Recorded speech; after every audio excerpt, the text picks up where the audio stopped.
Hey, Spuddies, Potato McWhiskey here, and welcome to the Update 1.3.0 Patch Note Review with yours truly. Let's go ahead and accept cookies and jump right into it. Now, I haven't been actively covering the development of Civ 7 this year for a variety of reasons, but I thought, now's a good time to start having a look at some of these updates. We've got Update 1.3.0 that has come out today, November 4th. Something important to note, that this update does actually include a free DLC that we'll talk about a little bit here. Hi, Civ fans. Update 1.3 is rolling out now for all platforms, and it's bringing your seas to life. This update introduces the harbor, the privateer, new ocean resources and terrain, and updates to naval combat. You know what? I should probably zoom in a little bit here so you guys can see this a little better. Apologies to your eyeballs. Giving you more tools, strategies, and freedom on the high seas than ever before.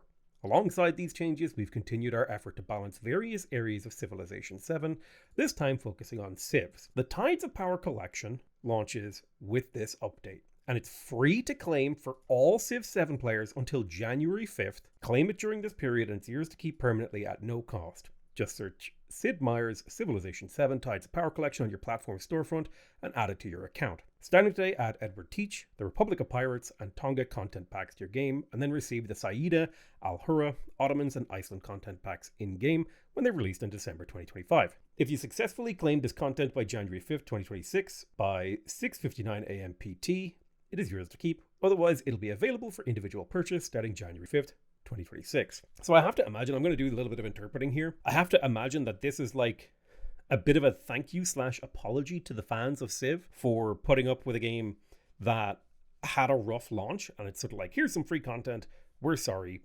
but they had to do it in such a way where like it's free to claim for a period of time because the business guys are like, but what about the money? So as far as I'm aware, all you got to do is go to your Steam client, go to Civ 7 or whatever, come down here, click on Tides of Power, then click add to library, boom. Now you've got it and you can download it for free. I held off on doing it so I could do it live during the video. Now this is mine. I have this. This will be free until January 2026. So you got 2 months. You got 2 months to get this for free. The hell did I click on there? So go get it. So they had a recent update check-in. That was this one. The update check-in is just like the precursor to this patch, so we're not going to spend a lot of time working on it. As we shared in our recent update check-in, we're shifting to a lighter update period over the holidays to test upcoming features, including changes to legacy paths and victories, and an optional way to play as one Civ through the ages. So I have like really strong opinions about this, in that I don't think they should implement this into the game. I think it would be bad for the game to implement this. There are far more important things, in my opinion, to fix, but this feels like from a design point of view, this feels like a capitulation. It feels like, I don't know how to explain this except for like, I've been watching like a lot of machine learning videos lately, and there's this idea of like, hold on, where's my paint? So the basic idea is, right, the higher something is on this like surface, imagine like, we're just doing a 2D version, but imagine it was a 3D version. The higher that something is, the better it is, right?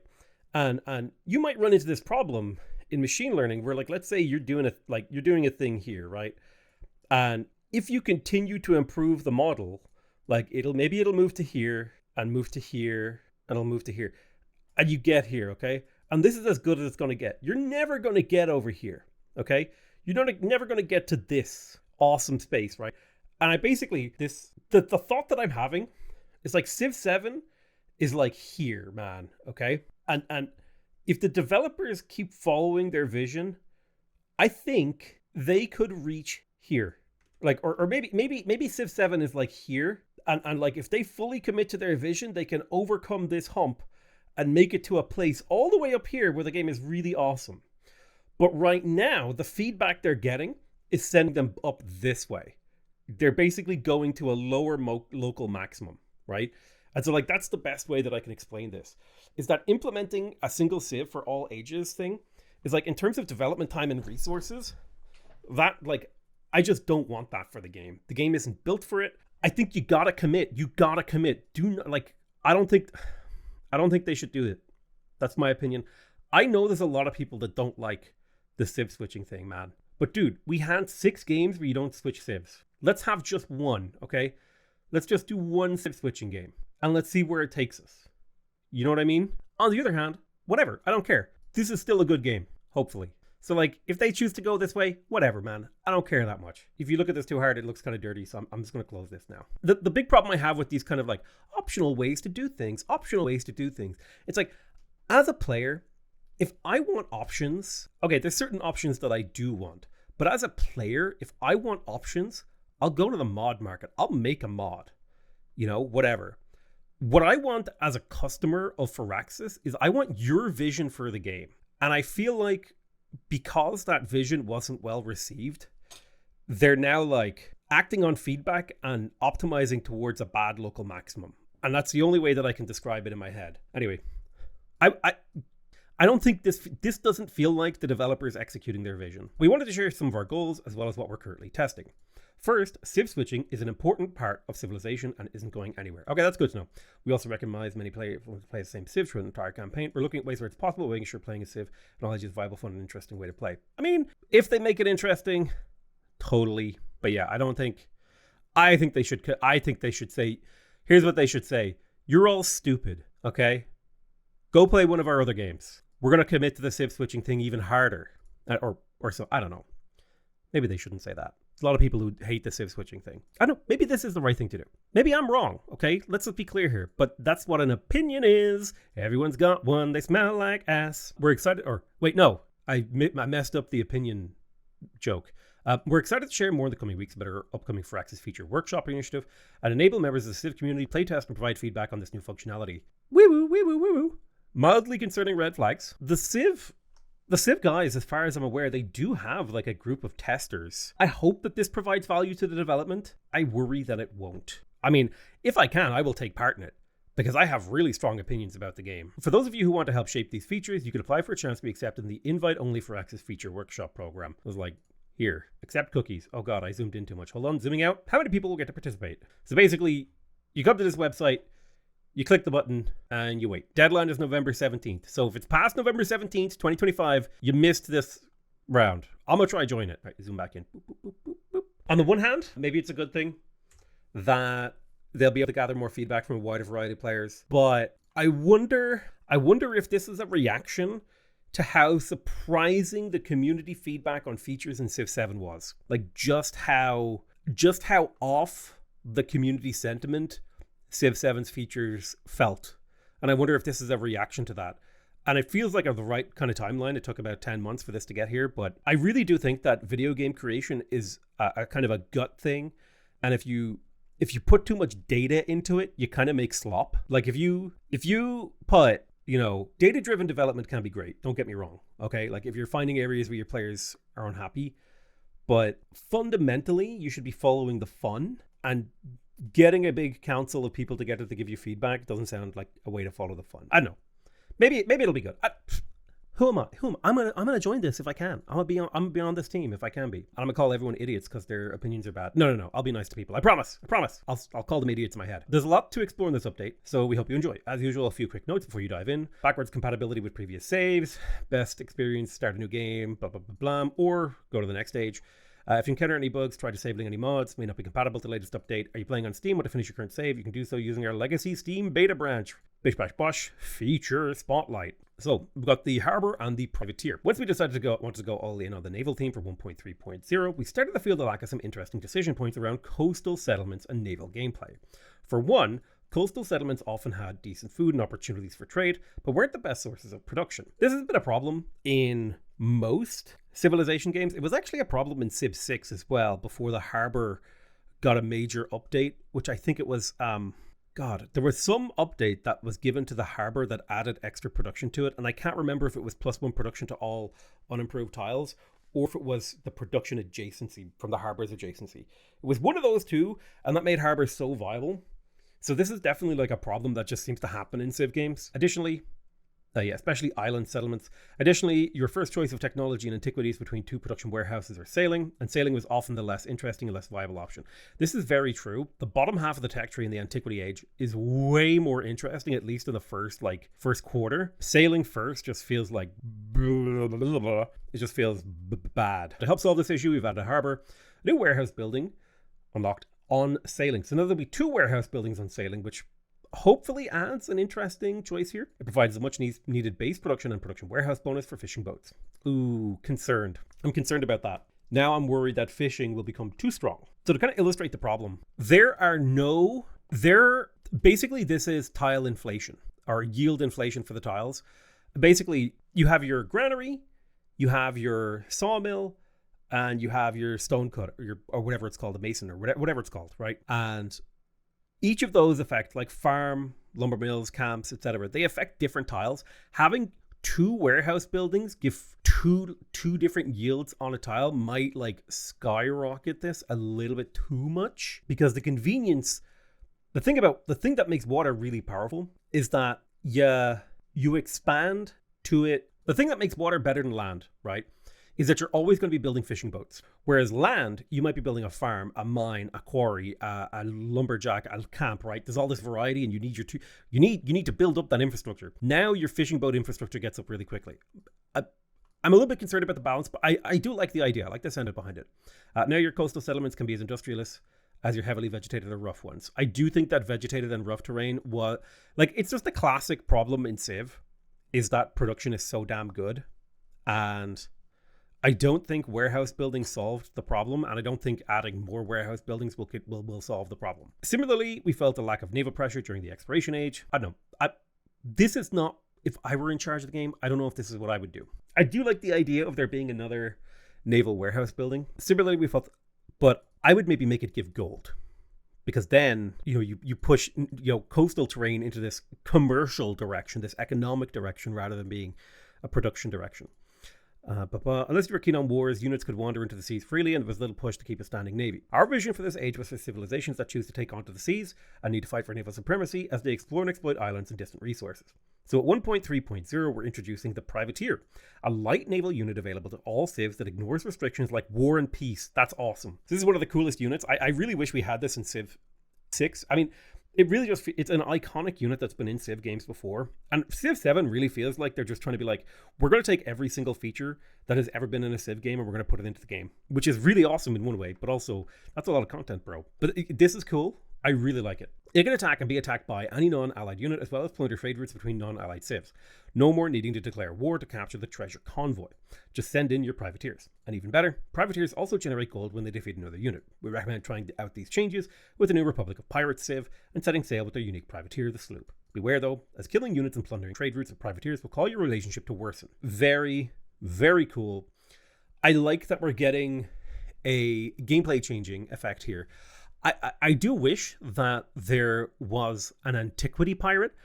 Piracy was a big thing during antiquity, so it would be really nice if there was like a coastal raider type ship in the antiquity age, so that you could because I think that would, right, my hot take is, right, if the AI were to exploit the combination of like the extra gold from this and like a coastal pirate unit in the antiquity age, that would make naval civs feel a lot better, in my opinion, because now you've got this, it's like, oh crap, we got this boat in the water, and they're not that weak to archers, and he's pillaging our coastal tiles and all this sort of stuff.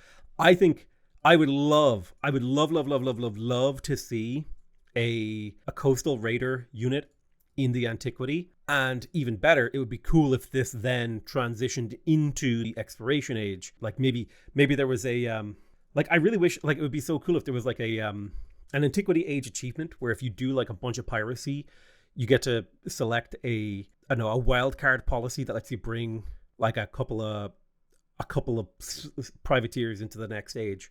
Be kind of cool. Anyway, I just love it. Want to see more. New coastal resources and ocean terrain. Very beautiful. The game is so gorgeous, but I find one of the things that I find... Ooh, turtles. Love turtles. Hopefully they give sides. One of the things I find annoying about Civ 7 is that graphically, in like still shots, it's so damn gorgeous, but in motion, it feels really hard to see what's happening. But I do think that the game, like, The game makes absolutely incredible screenshots. Like, the art team done an amazing job. The art direction, the execute, everything about the game is just absolutely goddamn gorgeous. It's just, I personally really preferred Civ 6 silhouette and color palette and scale that made things just really visually pop and easy to tell apart. Like, I can't tell what a single one of these buildings is in here. You know what I mean? No, and I appreciate that some people really prefer this non-color coding, but with so much activity on the high seas, we also took a closer look at the actual seas. With this update, we're adding more resources, 2 new types of marine terrain, and the ability to work ocean tiles in modern. That's very nice. I like seeing the gameplay continue to evolve. Both in, again, I do feel like these are updates that improve the game, but they don't address any of the fundamental flaws of the gameplay. I have been talking about doing this for like 10 months, but I think when I finish this video, I'm literally going to sit down and talk about one of the features with Civilization 7 that I actually think was a big step back, which is how your borders expand. But both internally and from players, we'll hear the desire for more variety in coastal resources. We're adding 3 new water-based resources. Cowrie, I have to actually look up what this is. It's like a sea snail thing, crabs and turtles, and 1 new land-based resource, pitch. We've also tweaked resource generation to ensure more variety in coastal resources, as well as an increase in consistency of resource age to age. Additionally, we've introduced 2 new terrain features with this update, atolls and lotus. Atolls are movement-stopping terrain in the open ocean, like vegetated or rough tiles on land, and introduce more positioning in naval combat scenarios. Naval units also get a defensive bonus when stationed on atolls. Lotuses appear only in lakes and replaces the reef that used to appear there. These new terrain features provide extra yield when worked, and we've tweaked the reefs to match, so keep an eye out for valuable coastal and lakeside settlement spots. I like this. I think making the coastal terrain more interesting is always a good idea. I think it's just a fact that coastal terrain is always going to be a little bit less interesting than land terrain in a launch Civ 7 game, or in a launch Civ game for whatever reason, and they'll always kind of like work towards making it more interesting. And I think these are interesting steps. Finally, we've added the ability to work ocean tiles in modern, similar to how mountains can be worked. The default improvement on them is fishing boats, so be sure to build your fishing quays and harbors. Just like the Inca's ability to work mountains earlier, Hawaii gains the ability to work ocean tiles in exploration. I think this is a nice addition. Sometimes your coastal cities felt a little bit constrained based on the setup of the water. So it's nice to see that as you advance through the game, you'll see, new gameplay mechanics evolve. We've got a naval combat update. What's a sea-themed update and content collection without great naval combat? Prior to this update, all naval combat was melee combat, but now we've added ranged units to the mix as well. We've broken naval units up into 2 types, light and heavy. Light units are faster melee units with increased vision. They excel at scouting ahead for heavy units, performing flanking attacks, and revealing more of the battlefield. The updated roster includes the privateer in the exploration age, the ironclad, cruiser, and destroyer in the modern age. Heavy units. Slower units with limited vision, but capable of devastating attacks that can quickly cripple enemy fleets or coastal districts if left unchecked. Heavy units use melee attacks against other naval units in antiquity, and are ranged in exploration in modern. The updated roster includes the galley and quadrireme in the Antiquity Age, the cog, carrack, and galleon in the Exploration Age, and the frigate, dreadnought, and battleship in the Modern Age. Overall, these changes should make your fleets feel more like fleets, and conquering the seas will feel like a much more strategic and deliberate endeavor. For a deeper dive on these updates, check out our latest devs article here. So, Edward Zhang, who is the Economic and Military Systems designer, joined by Chris Burke, military gameplay engineer. I do think that the military gameplay engineering, like the military gameplay side of things, has been really good. So far in Civ 7, all naval units have technically counted as melee units with no ranged class. We brought true ranged combat back to the seas to differentiate between 2 types of them. So basically, from reading this, it looks like you're going to have 2 classes of ship, right? You're going to have your light units, which are fast and melee, and then your heavy units, which are slow and ranged. World of Warship players rejoice. I hope maybe we could see like a torpedo cruiser, maybe submarines, all this sort. It'd be cool to see more, even more, in the future. With these changes, several existing naval units gain the ability to perform range attacks, and their melee and range strengths have been adjusted to match their new roles. Very cool. God, look how beautiful the graphics of the ship combat is. It's just amazing. I do hope that something I would consider giving light units is, what I would consider is that light units would get a combat offense bonus against other light units, and heavy units would get a combat defense bonus against these guys, right? Like to simulate their secondary batteries. Similarly, I think light units should get a bonus to defense when being attacked by these big ships. Because, like, dude, hitting something at sea with a giant naval battery is really friggin' hard, okay? So basically, the way that I imagine it is, light ships do more damage to light ships and take less damage from heavy ships. And heavy ships do more damage to heavy ships, but they take less damage. You get what I'm saying? You know, like you do like a weird asymmetric thing. I don't know, you figure it out. With those new foundations in place, let's walk through how those new rules. Basically, I don't think heavy ships or light ships should be effective at doing damage to each other. Like they should struggle to do damage to each other, right? In Antiquity, the early coast will actually stay pretty familiar from previous updates. Ship-to-ship clashes are usually still all melee fights, which keeps coastal skirmishes tight and personal, and while naval units can continue to bombard land units and districts from range. The Expo Age is where you'll see differences come in with deep oceans, okay. The Privateer comes in as well. It's a naval raider. You're not totally immune. Killing other people's stuff will make them unhappy. Naval combat in the modern age are your heavy batteries. So you've got your heavy units become your batteries, and those other ones become your light ones. Oh, also there is the submarine. I forgot about it. Ooh, the submarine's a ranged glass cannon with the strongest naval strike in the game. Ooh, that's exciting. I forgot there were subs in this game. Oh, damn. Look at that damage. The modern ocean, we all about careful planning and outwitting your opponent, keeping light units in front and your navy under cover. And a figure prime to press the attack button if your enemy gets within range. Excited to see how this updates. I do think this is a nice direction for the naval combat to go. One of the problems, though, is that this would be a very interesting set of decisions if this was like one of those games where you start with a set number of units and you have to like tactically outmaneuver your enemy to get a local superiority or whatever, like Panzer, you know, those old Panzer games. But part of the problem in Civ 7 or any 4X game is like the guy with the most stuff wins, typically. The guy with the most high quality stuff wins. And so all of this tactical stuff, it gets lost in the sauce of massive navies. Like, you know what I mean? You're rarely going to have an equal fight in terms of numbers. I forget how to change tabs manually. Oh, we lost our place. Okay, so now we've got strategic balance pass. When we last spoke about balance in 1.2.5, we mentioned it was one step in a longer process. Our goal, which is true with so many changes that we make, is to make your choices matter more. I think there's a couple of really key areas where my choices matter less in Civ 7 that I really need to do feedback videos on and like talk to the developers about. But including making your choice of leader and Civ be more significant, your overall strategy and gameplay. Well, we're content with the power level of leaders for now. With this update, we'll be tweaking several civs to get them more in line with that goal. This balance pass is first full of buffs, but some overperforming civs like Mississippi and Qing have been nerfed to bring them down to the same power level as the rest of the roster.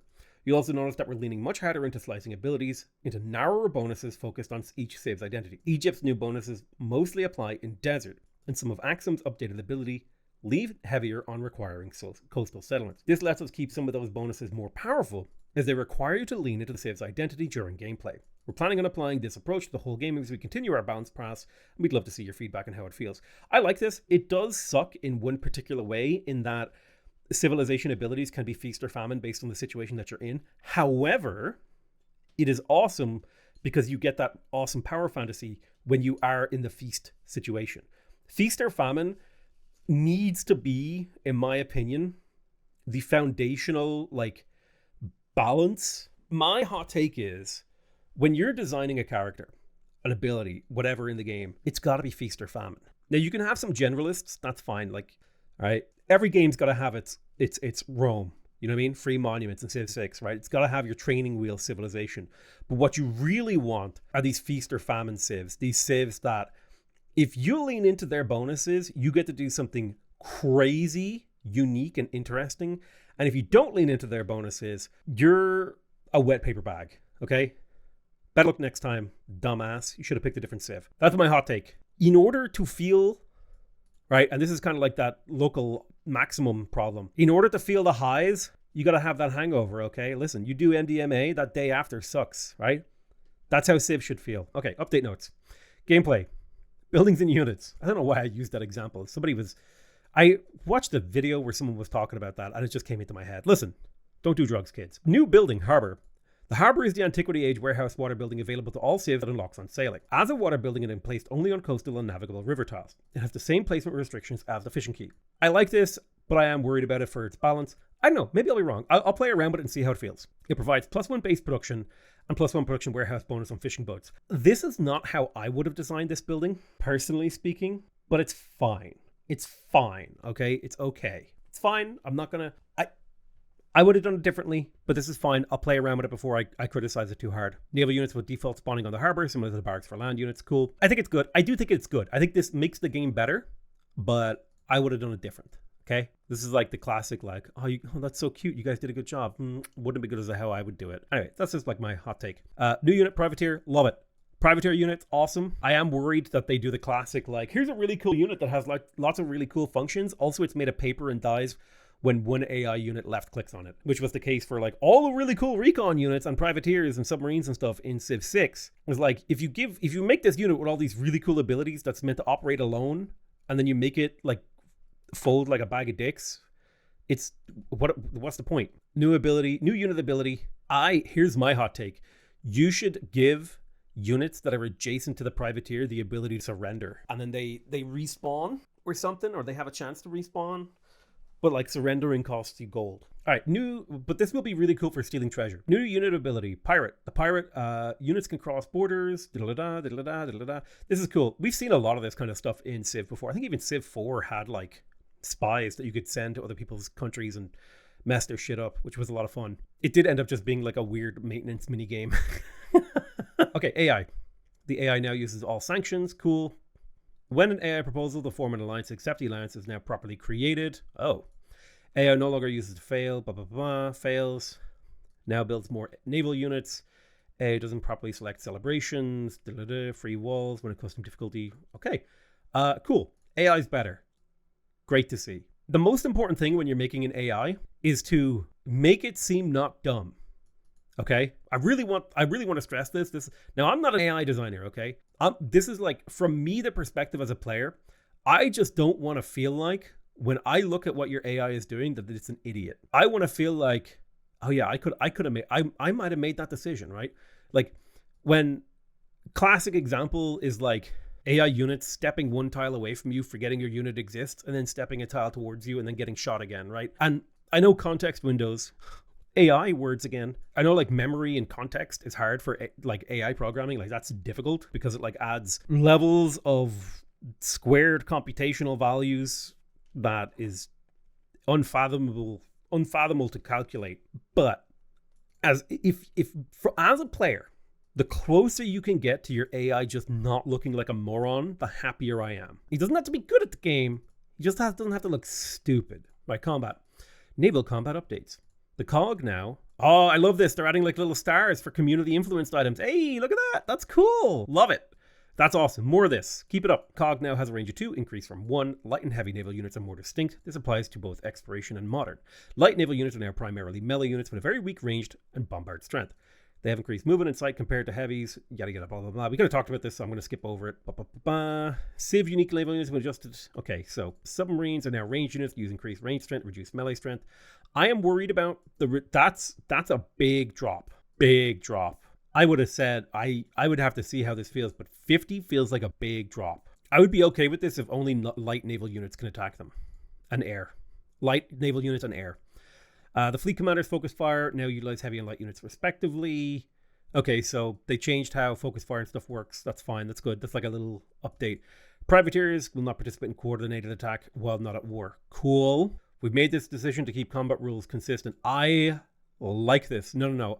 Don't ever change this. This is good. Okay.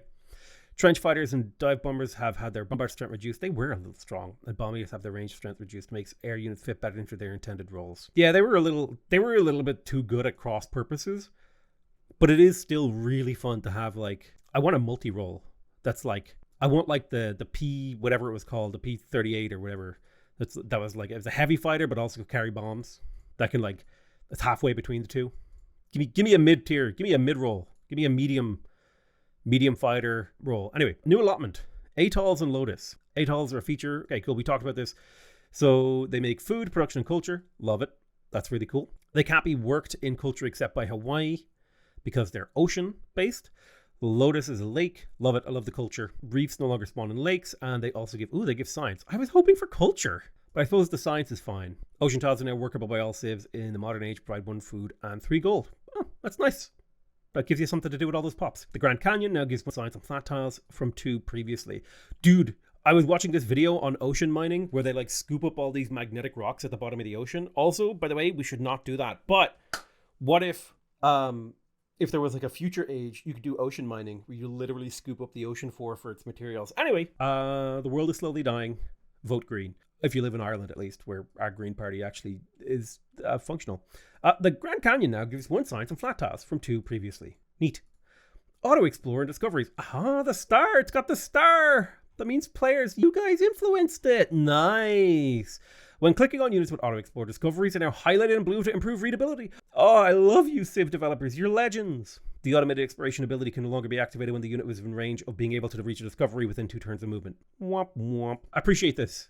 This is good. Good job. The Than Hui no longer requires flat terrain. Don't remember what that is. Sawmill no longer requires river placement. I kind of liked that it liked river replacement. Give it like just a little extra buff for being on river, please. Like just make it like +1 production for being on river. Give it something. That's what I would say, because it was cool. Or introduced or bring back the watermill.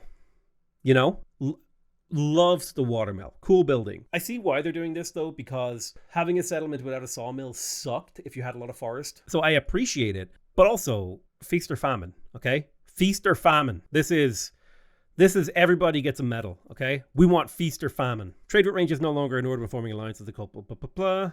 Independent powers no longer spawn more units than expected when performing the inside raid in early antiquity. Festival grounds now specifies a forming alliance. I don't know what that means. Oh man, I loved using this ability. That was fun. Festival ground is specified needs to be placed on existing improvement in the choose bonus menu. Cool. Independent power cracks no longer receive rough receives damage when they move into open ocean tiles. Interesting. So they won't just randomly die. Modern social policies. Monopolies gives +5 golden settlements with a factory. Previously, +3. Dell'arte della Greca Memento gives +3 gold per sanction you have active per age. Previously, +5. Made improvements to the first time user experience for unique buildings. Neat. Addressed a reported issue when the player would be prevented from interacting with their founder when putting the founder to sleep and the auto end turn is enabled. Cool. Fixing bugs. Love it. Commanders no longer consume all movement points when deploying all units. Oh, there is a god. This one has pissed me off since launch. And the fact that it's fixed now makes me toasty inside. Splash damage reduced from 50 to 25%. This is probably still way too strong. It could be 10% and it would still be overpowered. Commander's coordinated attack no longer fails to work when individually unpacking with initiative. It fails to work when individually unpacking with initiative. Interesting. Never ran into that bug. Or maybe I didn't notice that I ran into the bug. Commander units in process of respawning no longer appear as an available choice when opening the levy unit menu from a suzerain city-state. Okay. Archer units, I'd never encountered that bug myself, or maybe I didn't notice. Archer units no longer fail to receive any. All right, cool. Resource generation. Resources should be more consistent between ages now. If a resource is not generated in an age, it will not appear suddenly in future ages. This is good. I appreciate what the developers are going for with the map shifting from age to age, but I think there is and was a little bit too much shifting of moving of resources, all this sort of stuff. I am okay with new resources appearing and stuff like that, because that's what happens, right? You're like, oh shoot, we built this city on oil. I love oil. So I don't mind. We've gotten feedback that changing resources between ages can be frustrating, but we like that the world changes a little between ages, makes you reevaluate the map. This was a good spot to improve the experience, address some of the feedback. Here's the thing though, you can't move your infrastructure, when in reality you probably could. So I think that the changes were just a little bit too drastic. I think this might be a little bit of an overcorrection in the wrong direction. So I think I would hope to see a correction, after feedback back towards maybe a little bit less static. So guaranteed 3 resources, age transitioning. Maps will now have at least 1 new resource introduced in that age. We'll guarantee like Whale Nighter or the new pitch. Okay, there will be new resources, which is good. I hope that some resources still get pruned so that the map. One of the things I did really like about the game was how the map shifted over time. So I think maybe it shifted a little bit too much. So I'm hoping to see it come back a little bit. So crabs gives you +1 food. Antiquity bonus resource. So if you assign it to a city, you get +1 food on warehouse buildings. That's a really cool bonus. I like that. Very cool. Great for towns or settlements. I call them towns. Towns and cities. That's what they are in my head. I played way too much EU5. +1 happiness. What a shit resource, dude. I'm going to be real with you. Plus happiness is my least favorite resource in Civ 7. But, based. +4 golden cities, +2 signs and towns. I like this. Give the player interesting decisions. Boo! Happiness is boring. Yay! Golden science is interesting. Turtles, +1 culture. Why no science? Turtles give culture? I hope that they put in an event that if you discover turtles on non-homelands, or if you discover turtles in distant lands, you get the event. Give me an event chain that talks about how for hundreds of years, no live turtles ever made it back to the British Empire because they were so tasty that they ate them on the way home. No, that was tortoises. Oh, dude, where's our tortoise resource? Come on. Turtles disappears in the modern age, it seems, because it doesn't have a modern age bonus.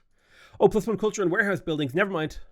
Wait, where did I read the science? Oh, no. I wanted it to be science. My brain just did a factory reset there. This is really cool. Pitch appears on vegetated tiles of grassland, plains, and tundra. +1 production, +1 gold. +1 gold on water buildings. Ooh. +1 production on factories. 10% production towards constructing factories in all settlements when slotted. Cool. With pitch, we're experimenting with new design space. The resource is harder to use, requiring specific buildings. It may not be active until late in an age, but its tile has increased yield compared to other resources. Let me know what you think. I think it's a cool idea. I think Civ 7 is adding a lot of layers of complexity to understanding how the game works that makes the playing of it, like you just have to hold so much shit in your head that makes it kind of hard to play. Leaders and civs, okay. Persia is a beloved civ, but we got a lot of feedback that they weren't very strong outside of the combat, so we wanted to buff them. So the Pyrodisa used to give +1 culture and gold and couldn't be adjacent to another Pyrodisa. Now it gives 2 culture and 1 gold, heals units into the settlement. Okay, little buff here, not bad. +1 culture is pretty damn strong. Satrapies, tier 2. I generally think that bonus or unique tile improvements are not very strong. Satrapies. It used to be +1 settlement and +1 happiness from adjacent quarters. Now it's +1 settlement and +1 culture and happiness. That's a lot better. I know I was harping on happiness being my least favorite yield, but it can actually be useful in certain circumstances where you're going to war. Bazes, so you get +5 gold, happiness and culture for every different civilization you've captured a settlement from. So previously it was just +5 gold. Nice. Little buffs. Axum's changes are a good example of how our new approach to giving stronger bonuses on narrow effects by leaning into the emphasis on coastal settlements. We get to buff up numbers of some of the abilities. Remember, coastal settlement is just a settlement with a city center adjacent to the coast. Boom. So their unique ability is +3 gold on resources in coastal settlements. So it's stronger but applies to less situations, which, love it. Feast or famine. Keep it up. Tanqua. Added +2 gold from this trade route. Don't know what that means. Paraplus of the Ephtherian Sea. So it used to be +1 gold on quarters adjacent to coast. Now it's +1 gold on districts adjacent to coast. Port of Nations tradition. I don't remember what the difference between a district and a quarter is. Are quarters finished? Dude, I don't remember. What's a district? Dude, they made this game so complicated. Culture and happiness buildings gain +1 culture adjacency for Hawilti. Previously the altar and monument. Oh, dude, Axum are now pogging. Holy pog, dude. That's crazy. This was like my favorite ability of Axum. The Book of the Herites used to be, you get a swift. For a second here, I was like, the DAO gets a swift keyboard. And I was like, hold on. What? So now you get a free merchant from this. Cool. Choli only need a little reinforcement of its, so we added some influence generation. So now they get influence on trade routes. Very cool.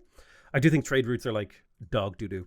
I don't think trade routes are very good in this game, in my experience. I don't see a point to do them because they disappear at the end of the age. It's like, we got a lot of feedback that Egypt offered an exciting gameplay style, focusing on wonders, but often failed to deliver, or was rough to transition into onwards. We leaned heavily into the desert and navigable river theme and gave Egypt some hefty buffs. Okay, that's really cool. The problem with Egypt has nothing to do with its balance numbers. And it kind of goes back to this fundamental problems with the game that I was talking about earlier. One of the fundamental problems with the game is that terrain is very constraining in Civilization 7. In Civilization 6 and Civilization 5, terrain felt very open. In Civ 7, terrain feels way too constraining. And it's actually a really big problem with the game that makes Civ like Egypt really bad. And it's partially because of in Civ 6, it wasn't such a big deal because you didn't need... wonders took up an entire tile and your districts took up a whole tile, but so many things take up tiles in Civ 7, and like you can't even swap borders and just border popping and all this. Like, Egypt just feels like they're under a pressure vessel when you play them due to the fundamental mechanics, and I think that's a bigger problem for Egypt than any number buffs that you can give them. So Gift of the Osiris is +2 production on improvements of districts on navigable and mining rivers. Previously, it was +1 production. I think this is just great. This ability sucked before. Now, it's actually good. This ability really sucked before. Egypt was one of the few civilizations where you could go a boat opener because of this sort of thing if you were on a navigable river. But yeah, now, cool. Navigable rivers are also too long. That's my hot take. You should be able to settle on the river. Riches of the Duat. Production towards wonders, doubled for wonders in desert terrain. You get +2 production on wonders in desert terrain. Cool. Love it. Egypt better. So now you get gold adjacency for desert, tiles, and navigable rivers. Love it. Love that. That's so much nicer. Because previously it was only gold adjacency from desert. The mortuary temple now gets adjacency for navigable rivers and cultural adjacency for wonders. Oh, this was really cool. No, I liked the older building better. I liked the old one better. No, the old one was better. No, they ruined it. No, they made this building worse. Boo. I don't know how to explain it, but the old one felt better. I hate this. I hate this building. Light of Amun-Ra. +2 gold and +2 culture on the palace wonders. +1 settlement limit. Kemet tradition pyramids wonder. Used to be +5 gold in the palace and +1 settlement limit. Okay. I think this is better. It rewards you for going for wonders. If you manage to build 2 wonders, you're ahead of where you used to be, so that's nice. You can often get 1 or 2 wonders as Egypt. Oh my god, there's so many buffs here. +2 food and improvements on navigable and minor rivers. Ooh. +1 culture on...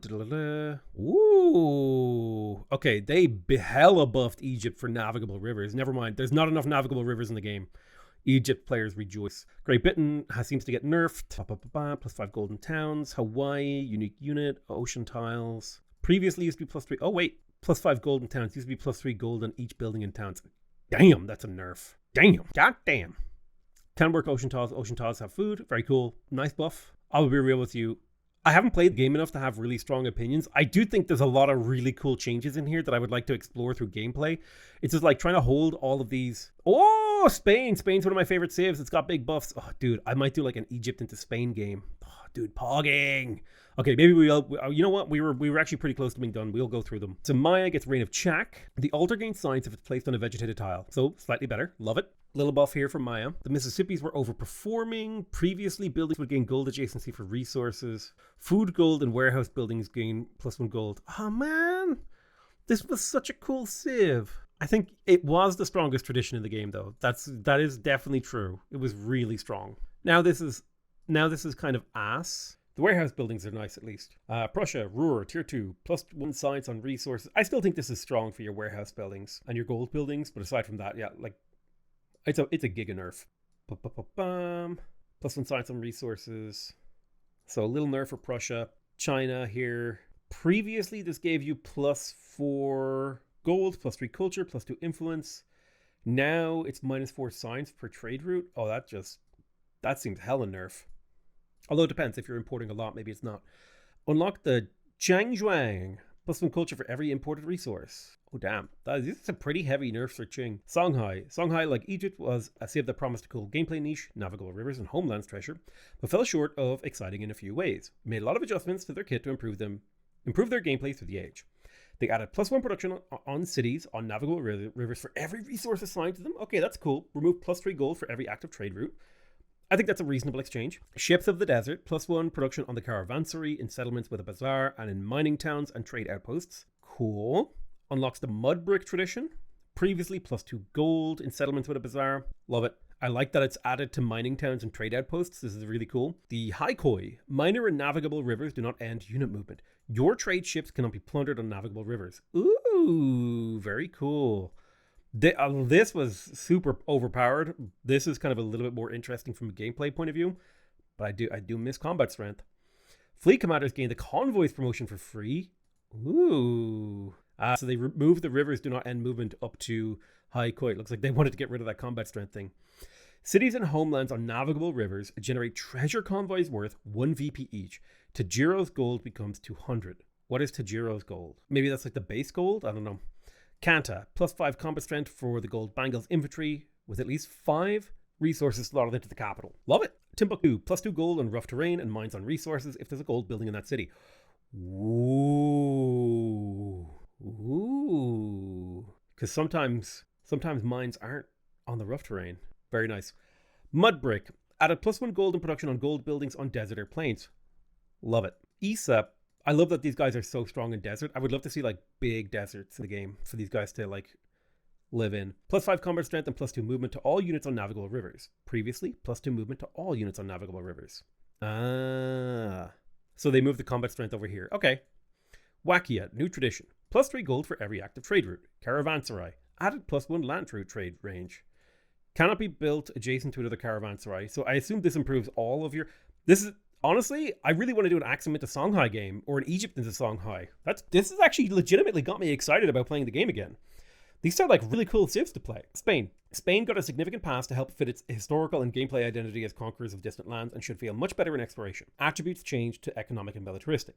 Previously expansionist and militaristic, unique ability, +2 food, gold, and production in settlements adjacent to coast, and in settlements following your own religion. Ooh, +4 for both. Ooh. This is doubled in distant lands. Ooh. Food, gold, and production in settlements adjacent to coasts and in settlements following your own religion. +4 if both. That's really nice. The Carthage into Spain pipeline is real, bro. Armada now has +5 combat strength for heavy naval units. Okay. Council of the Indies. You gained 15% gold towards converting it. Okay, so they just moved this over here. +1 settlement limit unlocked the El Escorial. Previously, it was +1 movement, and rough terrain does not end their movement. Cool. New World Riches. 10% food and production in cities and distant lands. Previously, it was settlements. Okay, so now you're encouraged to make cities in distant lands, which is cool. New World Riches. +1 movement for treasure convoys and rough terrain does not end their movement. Rough terrain effects now apply to conquistadors. Previously, +1 settlement limit unlocks the El Escorial. Wait a minute. How can that... I see. They moved the El Escorial to Council of the Indies and away from New World Riches. Okay, that makes sense. Okay, so they're just shuffling around the abilities a little bit. Unique building moved to Council of the Indies. Yes. Gold on resources, gold in distant lands. Previously, it was just +2 gold. I like that they're leaning into the ability. Listen, Civ developers, go even further. 0 and 5. Make the Spanish conquer. Conquista tradition, or maybe +5 gold on distant lands. Do it. Do it. Make it 0. Make it 0. Feast or famine. Conquista tradition, nah, probably. Maybe give them a little feast. Just a little. Give them dinner, at least. Move to Council of the Indies. Okay, you know what? This is awesome. Some of these civs got really changed. That's really cool. Okay. Oh, I'm excited about the UI changes. Whew, I'll probably only get a chance to play it tomorrow. Do-do-do. Improve spacing. Do-do-do. Listen, I'm going to be real with you. I will never give a positive review to the Civilization 7 UI until we have useful nested tooltips. I'm sorry, okay? But John Schaefer's at the gates, okay? This shit came out. When did this come out? 2019. Okay, look, it is mostly negative, okay? Unironically, though, John was cooking with this game, okay? I'll be real with you. If it had come out today, I would have played the shit out of it. But he was ahead of his time. Bro, look at these nested tooltips, okay? This was 2019, okay? This was a full 7 years ago. John Schaefer figured out... Oh, look how gorgeous... I might do a playthrough of this. Listen, John Schaefer, give me a call if you want to spin up development of this old chestnut again. This game is awesome. You know what? I need to do a video on this and talk about why this game should shape the future. Why this game has had such a big influence on the future of this is one of the directions 4X games should have gone. Anyway, point being, nested tooltips were in this goddamn game, and it was the first game I ever saw or played that had the nested tooltips, and they were awesome. This game has one of the best UIs that I've ever seen in my life. From a functional standpoint. It's not very pretty, but from a functionality standpoint, it's really damn good. Anyway, this was like 7 years ago, okay? You guys can do nested tooltips. I believe in you. Controller specific, which means if you're a nerd who plays on Xbox or with a controller, feel free to pause and read this yourself, because I'll be real with you, the only time I play on controller is when I'm playing Civ with my nephew. All right, treasure convoys, auto explore, players can interact, yada yada blah blah blah. A lot of these things, I mean, I'm be real with you. I've been at an hour. I've been talking for an hour now. My voice is getting tired, even though this is my job. Ooh, narrative events. Yes, yes. Oh, narrative events. Yes. Narrative team.